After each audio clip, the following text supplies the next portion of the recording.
कुमार बाबा येवा सदा सस्वरूपं चिदानन्दकन्दं जगत्सम्भवस्थान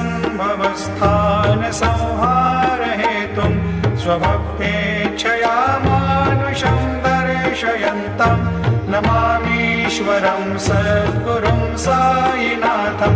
भवद्वान्तविध्वंसमार्तण्डमीड्यं मनोवागतीतं मुनिर्ध्यानगम्यं जगद्व्यापकं निर्मलं निर्गुणत्वां नमामीश्वरं सद्गुरुं साईनाथं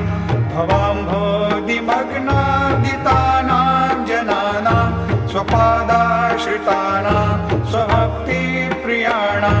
समुद्धारणार्थं